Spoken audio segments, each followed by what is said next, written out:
Is your bank account suffering as a result of triathlon or any other endurance sport?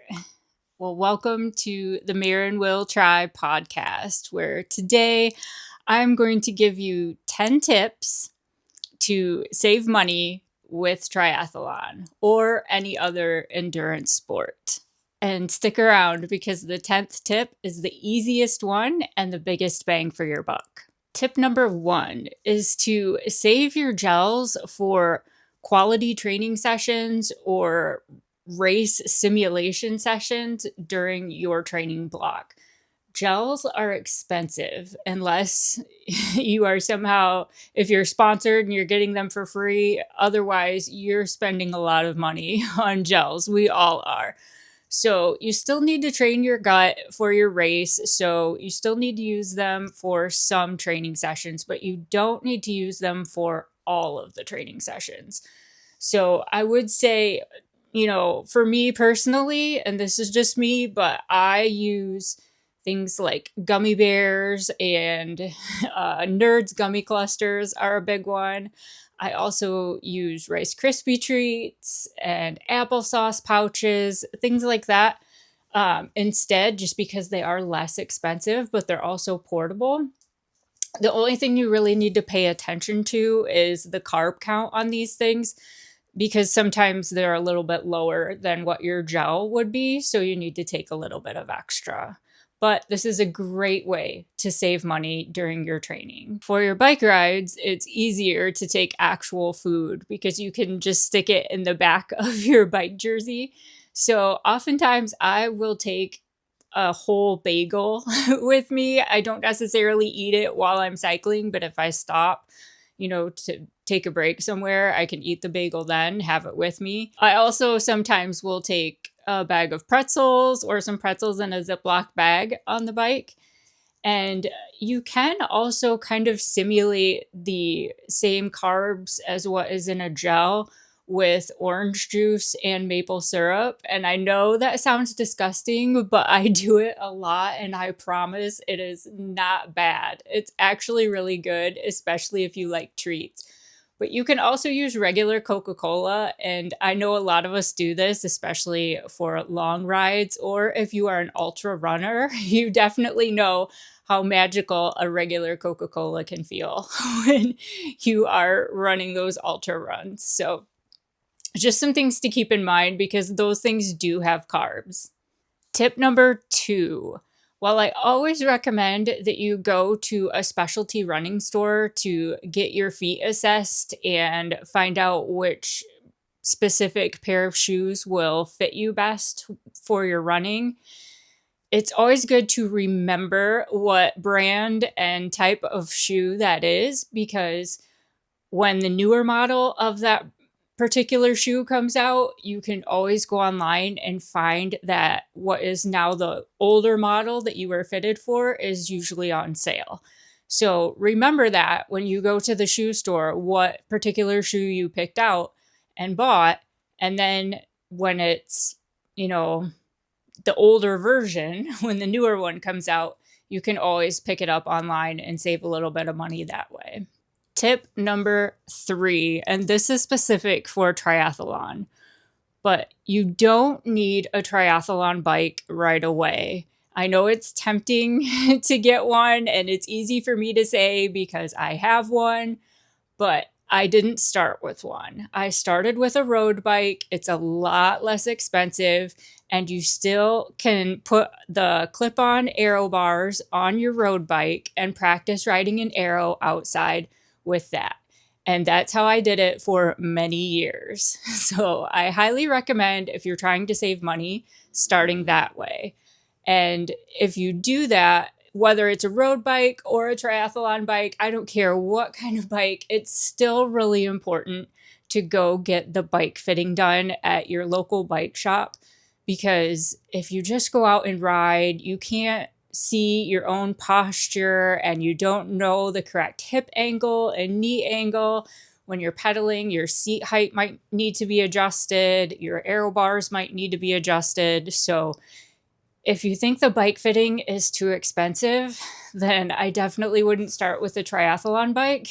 I would start with a road bike, save some money, and use that money to go get a proper bike fitting. It's going to make a significant difference on race day. You're going to be able to put out a lot more power if your bike is fitted properly. Tip number 4. There are many, many, many chafing products out there on the market today. And I've talked about this a lot on my Instagram. But to be very honest, generic Vaseline does work for some areas. And I will clarify, only for some, because it's not going to work for all. But it's cheap. It's far cheaper than any of the name brand chafing products. And I would say this is good to use for areas around when you put your wetsuit on, just to get it on easier, but also areas that haven't chafed yet. So if you want to protect like your neck where you put your wetsuit on, or if you're a woman and you wear a sports bra, I will put it on my shoulders. I haven't had chafing there, but I just put the Vaseline there to protect that area so it doesn't get chafing. But if you have areas that are very prone to chafing or currently are chafed, I would say you are going to have to resort to the bigger brands for that. But you can save money by using the Vaseline in other areas. Tip number 5. This is one that I still do, and that is you don't have to buy name brands for your gear. And when I say that and I talk about gear, I'm talking about like running clothes or your cycling jerseys or your swimsuits. You don't need the name brands. You just need something that's functional. And I will tell you that I buy all of my cycling jerseys on Amazon, and they are all off brand. They are all so much less expensive than the name brands, and they work just as well. They have everything I need. They have a lot of pockets for all of my food and my phone and everything I need. And I don't have any complaints. So I would say definitely your cycling jerseys, you don't have to go name brand on those. For your running gear, I would trial some things, but I, for the most part, use off-brand running gear as well. And I have a rotation of about 7 pairs of running shorts that I bought on Amazon that were about $11 each, and they are wonderful. I love them. They have pockets on both sides, and then they have a pocket in the waistband, and they don't slide down. They're super comfortable. I love them. And the same pair of shorts that I bought for $11, if I were to buy the name brand, would be at least $50 or more. So keep that in mind when it comes to your bank account. And if you think of the things that you really do need to spend your money on when it comes to these sports, you can definitely save by buying off-brand gear as far as your clothing goes. Tip number 6, and many of you, I'm sure, already do this, but make your own food. This is going to save you a lot of money in the long run. So if you are somebody that does a lot of like DoorDash, thankfully I live so far out in the rural area, middle of nowhere, that we don't even have DoorDash available. So I'm not getting DoorDash because I can't, and that's fine with me. But meal prepping is going to save you money. Reusable, like I bought a bunch of reusable glass containers for my meal prepping. So, they're not toxic because they're glass, and I can put all my food in the various sizes. And again, I got this huge assortment on Amazon for fairly cheap. And that's what I do. I also make my own protein bars, and they are delicious. I will say I do buy protein bars as well, but I try to keep that expense as low as possible. But there are times when it's just easier and more functional to take a protein bar that's already in a wrapper that's not going to melt or fall apart. So for me, I do have to buy some, but in general, I make a batch at least every week, and I love them so much. So if you want the recipe, leave me a comment and I will give you the recipe. They are delicious and they are not time consuming. The ones I make, you don't even have to bake them. They're no bake. You just mix all the ingredients, press them into a square 9x9 baking dish, put them in the refrigerator, and then after a few hours, they're set. And going along with this, I will say buy in bulk if you can. And this is, again, something that's a little bit difficult to do out here in the rural area. But if you're near a warehouse type of store, I would say try to buy as much as you can in bulk and then divide it up. So this would be like your oats, peanut butter, even bagels. I would buy bagels in bulk. I do that here, actually. I buy so many bagels all at once. And then I put them in the freezer. I make use of my freezer. I think you can save money by making use of yours. And I even have a deep freezer. So I buy a bunch of bagels. I put them in the freezer. And then when I want one, I just get one out and either let it thaw, or I throw it in the microwave for about 30 seconds until it's not frozen anymore, and then pop it in the toaster. And it's fine as far as I'm concerned. I like saving money and I like things to be convenient. So that's how I do it. But things like, oats, peanut butter, bagels, even like yogurt, foods like that, just try to buy as much as you can in bulk. And definitely only do this for foods that you like. Don't buy bulk amount of food that you've never tried before or you're not sure if you like. So you might end up wasting money. But I do think this is something that saves me a lot. Tip number 7, and some of you Garmin users out there aren't going to like me for this, but research your fitness watches before buying them, because I've heard great things about Garmin watches, and they apparently, people love them, apparently, but my Coros watch works just fine. All of my Coros products work great. They do all the same things as a Garmin watch does, and I don't have any complaints, and I saved a lot of money by going with Coros versus Garmin. So I'm not going to diss Garmin. I'm just going to say that that's maybe a product reserved for people at a higher financial bracket than where I am. So I use my Coros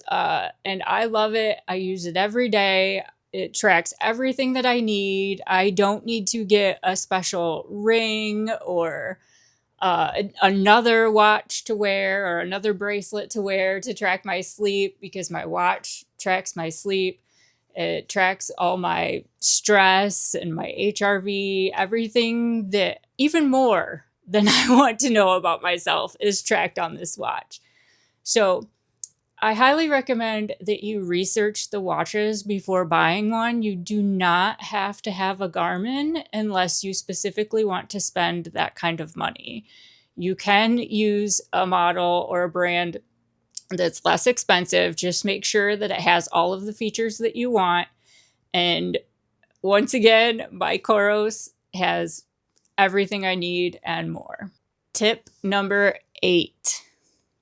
Choose an A race and make it your priority. You do not have to race multiple races throughout the year.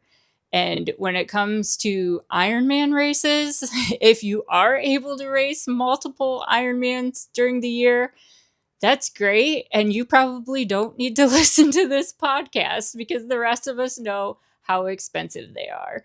So I would say pick one, whether it's an Ironman or an ultra run or even just a marathon, pick one to be your A race, and then only sign up for others if it's something that will help you with your training along the way. So when I was running marathons, I would sometimes sign up for a half marathon part of the way through my training block for the marathon because it's good training. And I think those things are worth it. But you don't have to sign up for every 5K that's in your area or every 10K that your friend suggests because they're doing it. It's fun, but the cost adds up. So that's just something to think about when it comes to your races. And also, I would say if at all possible, try to sign up for a race that has the deferment option so that if something comes up, if you get injured or a family member gets sick or something happens that you can't go to that particular race, it's always good to have signed up for a race with the deferment option so you can defer to the next year without losing your money. Another thing to think about potentially is the insurance option that's often offered for these races that we sign up for.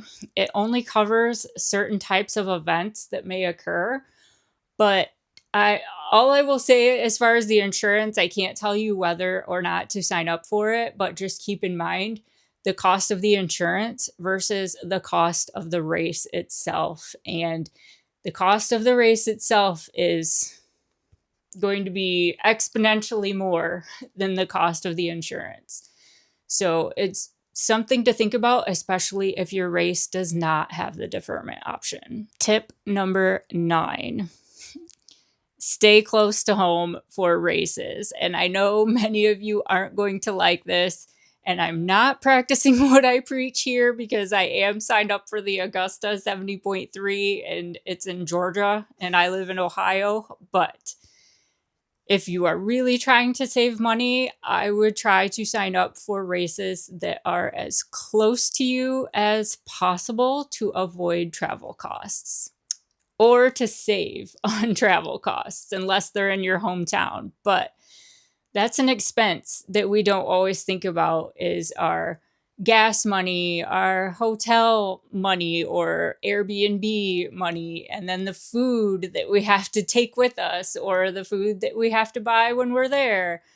So just some things to think about. And I know we don't always like to do races close to home because the scenery is boring. We train close to home. We see it every day. There's nothing new, but you still get the race experience. And a lot of times you can find races maybe the next town over or the next city over. So keep that in mind as well. And now we are at tip number 10. And I promised you that this would be the easiest one and the biggest bang for your buck. And that is to make use of Facebook Marketplace or eBay or any other online platform where you can sell items that you no longer use. And I wouldn't recommend doing this for your running shoes after they wear out, but there are items that you can sell on Facebook Marketplace. For example, when I upgraded to my Coros Apex 4, my Coros Pace 3 still worked just fine. I just wanted the next model watch. So I put my Coros Pace 3 up for sale on Facebook Marketplace. That way I can make a little bit of money back and it's not just sitting around. And you can do this for any item. It doesn't have to be a training related item. I'm sure there are items lying around your home that you no longer use that could go to someone who would use them, that's willing to pay you a little bit for them. So make use of the marketplace or eBay, put those items up for sale and put that money away for your next race or an upgrade to your equipment or to your gear. So those are my 10 tips to save money in triathlon or any other endurance sport. But if you think of something that I haven't mentioned and you're watching or listening to this on a platform where you can leave comments, please leave them in the comments so that we can all share with each other and we can all save money because we could all use a little extra money in our bank accounts because some of these sports really drain them pretty low. So thank you for listening to the Mare Will Try podcast. This podcast is published every week on the most popular podcast platforms as well as on YouTube. I appreciate each and every one of you, and please don't forget to subscribe if you haven't already.